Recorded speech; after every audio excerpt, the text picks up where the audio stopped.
Dumalo sa bisa ang mga nasalanta ng bagyo sa Giwan, Eastern Samar. May ulat on the spot si Marisol Abdurrahman.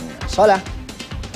June, alam mo, eksaktong isang buwan nga matapos ng manalas ang Super Typhoon Yolanda dito sa Eastern Visayas, particular na nga dito sa Giwan sa Eastern Samar.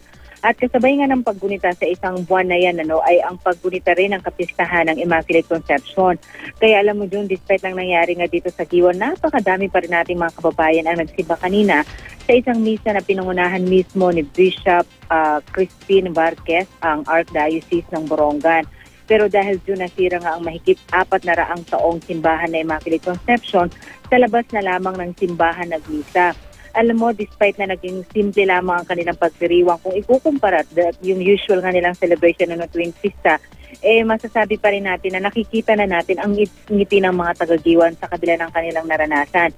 Pero kung dati-rate at yan ang nakagawian na ini-expect natin na napakadaming pagkain na inihahain kanina, ang naisipan ng Hermana Mayor ay magbigay na lamang ng relief goods sa mga taong dumali sa misa kanina, pero nagbigay din sila ng mga konting souvenir na may mga tasa at merong pagbati ng maligayang fiesta sa lahat ng mga naroon. At 1 month ang nakalilipas June, talagang kitang-kita pa rin talaga ang bakas ng trahedya dito sa Giwan. Napakadami pa rin ng basura, although walang tigil talaga ang clearing operation na kanilang ginagawa dito. Karamihan sa ating mga kababayan, hindi lamang dito sa Giwan kundi sa Eastern Samar, ay mga nasa temporary shelter pa rin, at marami pa rin yung nasa barong-barong pa rin nila, yung mga bahay nilang nasira, doon pa rin sila nakatira. Wala pa rin kuryente sa karamihan sa mga bayan dito, pahirapan pa rin ang komunikasyon, kaya meron lamang mga area na nagkakaroon ng signal pero unstable pa rin. Ang maganda nga lamang dyan, June, nandito pa rin ang mga both local at mga foreign NGO sa patuloy na tumutulong sa ating mga kababayan dito sa Eastern Samar na makabangon.